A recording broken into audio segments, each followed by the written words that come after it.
সকল দল নিয়ে অবশ্যই নির্বাচন হওয়া উচিত, কারণ অন্তর্ভুক্তিমূলক নির্বাচন না হলে দেশের সংকট কাটে না। 14 সালের নির্বাচন তার একটি উৎকৃষ্ট প্রমাণ। তবে যেহেতু তফসিল দিয়ে দেওয়া হয়েছে এবং 29 তারিখের মধ্যেই নমিনেশন জমা দিতে হবে, এই অবস্থায় সকল দলকে নিয়ে ভোট করা খুব একটা প্র্যাকটিক্যাল মনে হচ্ছে না। সেক্ষেত্রে আমরা সে দাবি থেকে সরে আসিনি, তবে সে দাবিটি এখন বাস্তবসম্মত মনে হচ্ছে না। সেক্ষেত্রে আমরা ভোটে অংশগ্রহণ প্রাথমিকভাবে সিদ্ধান্ত নিয়েছি এবং তারপরে আমরা দেখব ভোটের পরিবেশ কেমন, এবং ভোটের পরিবেশ দেখে আমরা পরবর্তী সিদ্ধান্ত গ্রহণ করব।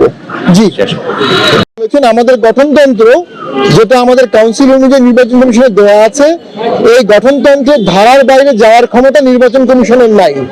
সেই গঠনতন্ত্র অনুযায়ী লাঙ্গলের একমাত্র মালিক জিএম কাদের, উনি যাকে লাঙ্গল দিবেন সেই লাঙ্গলটাই প্রাধান্য পাবে এবং চিঠি দিয়ে জানানো হয়েছে। মনে করি অপরাধীর বিচার হবে এবং সেই বিচারগুলো পেন্ডিং আছে।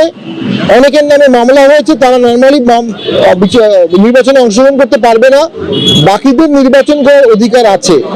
সেই ক্ষেত্রে সরকার যে আওয়ামী লীগকে ব্যান করেছে, আমরা মনে করি এটা আইনসম্মত হয়নি।